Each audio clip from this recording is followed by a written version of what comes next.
Once again, Christian greetings to all our valued listeners and viewers throughout the whole world, even more particularly to all Shepherd's Rod believers, and most especially to our beloved brothers and sisters in the United States of America. Special greetings to our brethren in Colorado, in Kansas, in Georgia, in Missouri, in Texas, Chicago, Illinois, in Arkansas, in California, in New York, in Pennsylvania, in Canada, in Fiji Island, and Mexico, Spain, Africa, Kenya, Pakistan, Zambia, to the United Kingdom, to our brethren in Australia and Malaysia, Indonesia, and also in Papua New Guinea, and to the rest of the 144,000 living saints scattered abroad. Greetings, may the good Lord bless you, my dear brothers and sisters. This is our special episode number 52, just an hour exposition of the prophecy as the last final warning message just prior to the close of provision. And still, we focus our attention to the subject, the 11th hour. And we connect such subject on the subject, the harvest. For accordingly, the 11th hour is the end of the world. 3 symbolic code 5 and 6, page 12. And the end of the world is the harvest. Answerer number 2, page 37. And to repeat again, harvest is a period of time having a beginning and ending.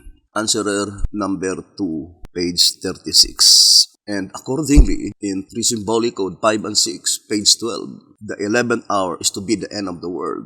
And according to track number 5, page 74, the 144,000, the first fruits, they are sealed at the beginning of the harvest. We already studied yesterday that in order for us to establish the beginning of the parabolic harvest period, we must ascertain the date Jesus Christ was baptized. Track number 3 on page 56. As his ministry, his sowing of the good seed, which is the truth, began right after his baptism. Matthew 4:17. Therefore, to establish the beginning of the parabolic harvest period, we must ascertain the date he was baptized. And on page 57, the Shepherd's Rod plainly told us that his baptism took place on the 16th day of the 7th month. It says, we find that his baptism took place on the 16th day of the 7th month. And on the Great Controversy, 326, it is on the year 27 AD. So let's read the statement. It says, 326, the Great Controversy. At that time, this prophecy was fulfilled. The word Messiah signifies the Anointed One. In the autumn of AD 27, Christ was baptized by John and received the anointing of the Spirit. Why is it that it is very important to establish the date Jesus Christ was baptized? In order for us to establish the beginning of the parabolic harvest period. It's so because in track number 3, the Shepherd's Rod plainly told us on track number 3, page 58. The 3.5 years from the beginning of Christ's ministry to his crucifixion being the sowing time. So, in that reading, there is a precious truth that had been hidden beneath the surface. Because the beginning of Christ's ministry began after the 40 days wilderness temptation. So, let us read again the statement in Answerer number 3, page 13. It says, corresponding to his preaching the gospel after the wilderness temptation.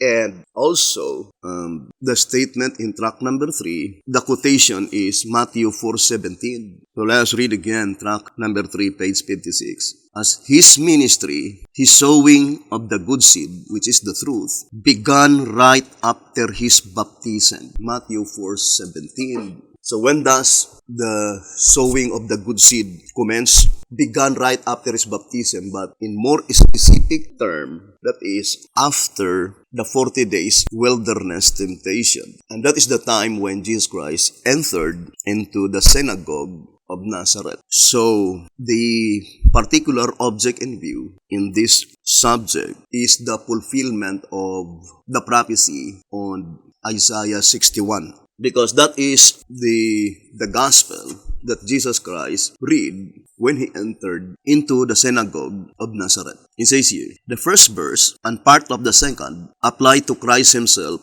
at the beginning of his ministry. The Spirit prophecy says it will repeat itself with the people of God. This would find its fulfillment in the time of harvest with the 144,000. So the statement is very plain. The perfect fulfillment of the prophecy recorded on Isaiah 61 verse 1 and 2 is in the time of harvest with the 144,000. Therefore, it must be in the time of the beginning of the parabolic harvest period, the period of time by which the 144,000 are sealed. And we know that Isaiah 61 verses 1 and 2, the focal point is the acceptable year of the Lord and also the day of vengeance. In Desire of Ages, let's read again the statement. The voice of inspiration plainly told us that when Jesus entered into the synagogue in Nazareth, the very message that he preached is Isaiah 61 verse 1 and 2. But accordingly, he omitted the day of vengeance, the praise, the day of vengeance. So let's read Desire of Ages 240. When Jesus in the synagogue read from the prophecy, he stopped short of the final specification concerning the Messiah's work. Having read the words to proclaim the acceptable year of the Lord, he omitted the praise and the day of vengeance of our God. Why is it Jesus Christ omitted the praise, the day of vengeance of our God? Simply because, being the author of truth, God knoweth that during the 5 figurative months, God has deferred his vengeance to grace. I would like to read tract number 5, page 75. These several linked facts present us solid chain of evidence that in the Christian era, during the 5 figurative months, God has deferred his vengeance to grace. Now, the shepherd's rod is plainly telling us that during the 5 figurative months, God has deferred his vengeance to grace. So, in order for us to comprehend completely the subject, the harvest, we need to connect the subject, the 5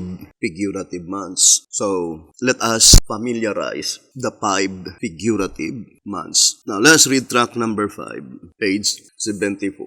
It says, tract number 5 on page 74. To the parable of the harvest, then we must go for the full explanation of the 5 months period.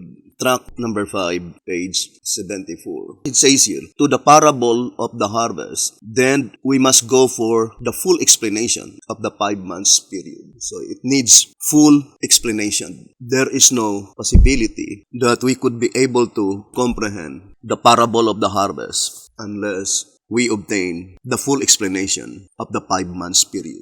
Then it says, in tract number 3, tract number 5, page 74, it says, in tract number 3, the harvest, the time from the baptism of Christ to the close of provision, is shown to be illustrated by 12 figurative months, 6 from Christ's baptism to his crucifixion, 5 from the crucifixion to the ingathering of the first fruits, the 144,000, Revelation 14 verse 4, leaving 1 month for the ingathering of the second fruits, the great multitude, Revelation 7 verse 9. Remember, brethren, according to tract number 3, page 65, it says, do not regard lightly the wisdom of God. His illustrations are perfect. So that is God being infallible. It says in 1 SR 232, as God is infallible, his works spell perfection, even to 1 jot or 1 tittle. And since God's illustrations are perfect, then it's easy to understand. 6 is bigger than 5, and 5 is lesser than 6. There is similarity between the first period, the sowing time, and the first 6 figurative months. That is, it says here in tract number 3, page 58, the 3.5 years from the beginning of Christ's ministry to his crucifixion being the sowing time. Although, as we already proven with absolute fact, that Christ's ministry, the sowing of the good seed, occurred after the wilderness temptation, according to answerer number 3, page 13. But here, on tract number 5, page 74, it is even more specific that the first 6 figurative months, it says, from Christ's baptism to his crucifixion. Track number 5, page 74. So, the divine clue that had been given on the subject, the 12 figurative months, is the first 6 figurative months. For there is exact period of time from Christ's baptism to his crucifixion. And that is the reason why the shepherd's rod plainly told us that in order for us to establish the beginning of the parabolic harvest period, we must ascertain the date he was baptized. Track number 3, page 56. Since we already established completely the date Jesus Christ was baptized, and it was on October 16, 27 AD. Remember, that is Bible calendar, not Julian calendar. And accordingly, on track number 5, on page 74, it says that to the parable of the harvest, we need to obtain the full explanation of the 5 months period. So the particular object in view is the 5 months period. But the given clue is the first 6 figurative months. The first 6 figurative months consist 1,260 days. That was from Christ's baptism to his crucifixion.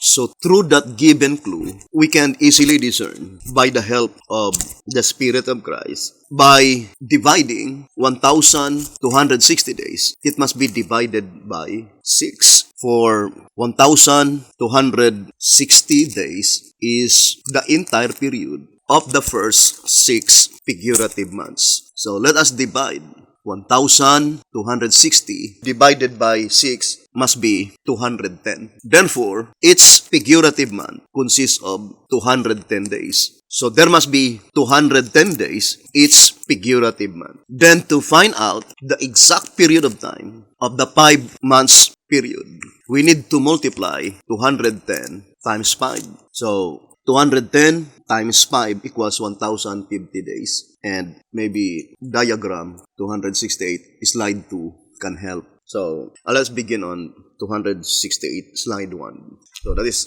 first one. 1,260 divided by 6 equals 210. So this subject is very important, and it is a quiet, deep subject. So, to repeat again, in that illustration, because God's illustration is perfect, all His work is spelled perfection, even to one jot or one tittle. And since the shepherd's rod plainly told us that from Christ's baptism to His crucifixion, that is the first 6 figurative months, which consists of 1,260 days, then we need to divide 1,260 divided by 6. Why we divide by 6? Because that is 6 figurative months. The answer is 210. Therefore, each figurative month consists of 210 days, which is exactly 7 months. Because 210 divided by 30, that is 7. The Bible calendar consists only 30 days every month. So, the second clue, let's go to slide number 2. So, this is our second clue.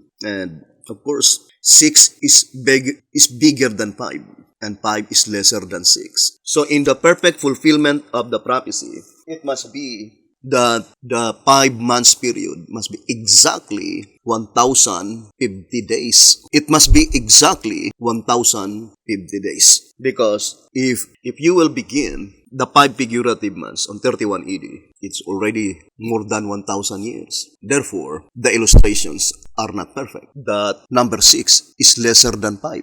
And it seems that God did not know numbers, but that is not the case. God's work always spells perfection. His illustrations are perfect. Let us first establish the divine principle concerning the subject, the trumpets. It says, page 35. Track number 5, page 35. The seal comes first because they reveal in the judgment the several periods of the sealing of the saints, which necessarily precede the matching several trumpet periods of destruction of those who did not receive the seal. Naturally then, the first seal must precede the first trumpet, the second seal, the second trumpet, and so on, like the needle and the shuttle. So that is the divine principle. Each seal must precede its corresponding matching trumpet. Therefore, the fifth seal must precede the fifth trumpet. But the application made by B.T. Hotep is opposite. The fifth trumpet began on the first advent of Jesus Christ, 4 BC, but the fifth seal commenced in 1500 AD. It says here, on page 79, track number 5. Christ's first advent and subsequent events, fifth trumpet. So the fifth trumpet is pointing to the first advent of Jesus Christ. But the fifth seal commences on, let's read, 2SR 221. The fifth from 1500 AD to 1755. 2SR page 221. So it is contradictory to the proper application of the prophecy. It so happened that the fifth trumpet precedes the fifth seal. That is not the divine principle. The divine principle is that the fifth seal must precede the fifth trumpet. So that application is not the particular object in view. That is only the groundwork. So I would like to read track number 5, page 34. Fulfilled prophecies are seen, therefore, to be employed by the Scriptures only as groundwork for that part of prophecy which is yet to be fulfilled. So that is only the groundwork, not the particular object in view. In the particular object in view, it must be that the fifth seal must precede the fifth trumpet. If we fully believe that the trumpet study is a symbolical prophecy, it says here in track number 5, page 26, symbolical or literal, which only when this question is rightly answered will we have the correct interpretation to unlock this great symbolical treasure house of truth. And in page 41, it says, for if every term is not symbolical, how shall we differentiate those which are from those which are not? And how shall we know by which to define the truth? So that statement positively declared that the subject of the seven trumpets, every term must be symbolical. Now, if you will read the Bible, on Revelation 8, on verse 13, it says, Revelation 8, verse 13, and I beheld and heard an angel flying through the midst of heaven, saying with a loud voice, woo, woo, woo, to the inhabitants of the earth, by reason of the other voices of the trumpet of the three angels which are yet to sound. So, the particular object in view in this verse is the inhabitants of the earth. And since we already established the absolute fact that the trumpet study, every term must be symbolical, therefore, the earth mentioned there cannot be the literal earth. It must be the symbolical earth. The same with Revelation 7, verse 3 and 4. Hurt not the earth and the sea. The earth and the sea are symbolical. But Revelation 8, verse 13, it is directly addressed to the symbolical earth. And we already proven with absolute fact that this prophecy in its perfect fulfillment was still unfulfilled because the symbolical earth on the first advent of Jesus Christ, there is no inhabitants as yet. But the Bible is very clear. Woo, woo, woo, to the inhabitants of the earth. And according to the Great Controversy, I would like to read. The Great Controversy, 444, I think 440, it says here, but the beast with lamb-like horns was seen coming up out of the earth. Instead of overthrowing other powers to establish itself, the nation thus represented must arise in territory previously unoccupied and grow up gradually and peacefully. It could not then arise among the crowded and struggling nationalities of the old world, that turbulent sea of peoples and multitudes and nations and tongues. It must be sought in the western continent. What nation of the New World was in 1798 rising into power, giving promise of strength and greatness, and attracting the attention of the world? The application of the symbols admits of no question. One nation and only one meets the specifications of this prophecy. It points unmistakably to the United States of America. So, the only nation by which represented by the symbolical earth, it is the United States of America, according to the voice of inspiration.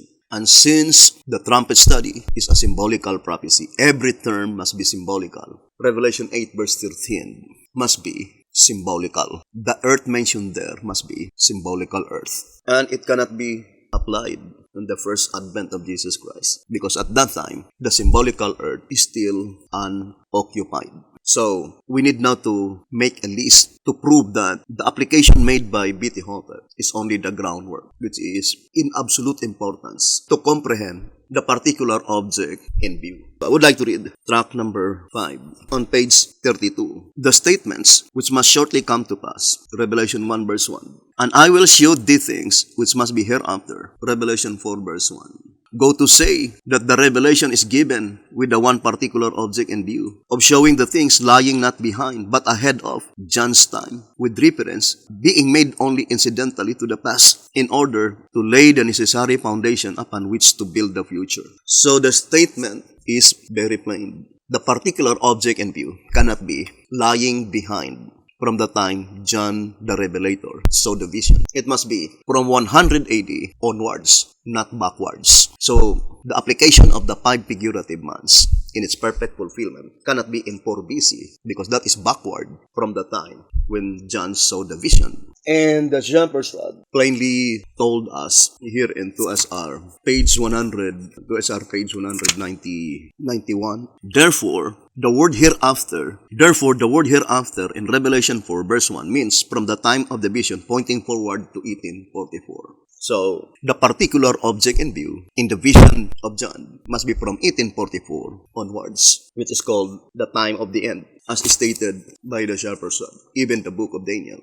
In 3 Symbolic Code 8 to 10, page 8, it says, "This time must have begun when the book began to be opened. But if we must declare the beginning of that time, in more specific terms, it, in a spatial sense, began in the year 1844. So the proper application of the subject, the 7 seals, and the 7 trumpets, in its perfect fulfillment, must be from 1844 onwards. So the application from 1844 backwards, that was only the groundwork. More particularly on the 5th trumpet, because the 5th trumpet, on its groundwork, applied to 4 BC, the first advent of Jesus Christ. But the Shepherd's Rod made it so plain that the particular object in view must be lying not behind, but ahead of John's time. So it must be 100 AD onwards. And that is why the Shepherd's Rod admonishes us that the 3 periods of time must be perfectly calculated, because numbers will always speak the truth. Numbers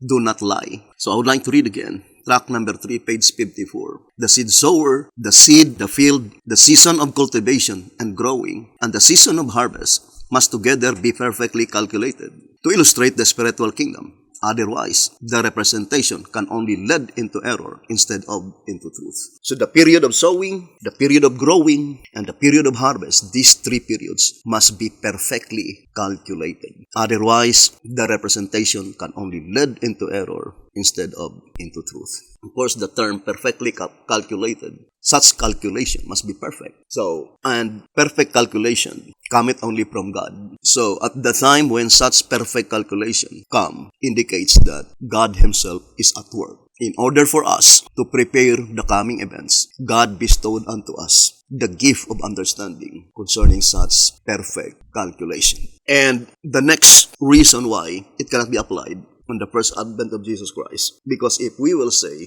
that the entire period during the 5 figurative months, there was no day of vengeance, it is not in reality. For Jesus Christ Himself declared clearly in Luke 21. Let's read Luke 21 from verse 20 to verse 24. It says, "And when ye shall see Jerusalem compassed with armies, then know that the desolation thereof is nigh. Then let them which are in Judea flee to the mountains, and let them which are in the midst of it depart out, and let not them that are in the countries enter thereinto. For this be the days of vengeance, that all things which are written may be fulfilled." And we know that that event was fulfilled on 66 AD, and when Sistius surrounded the city of Jerusalem. And it was resumed by Titus on 70 AD.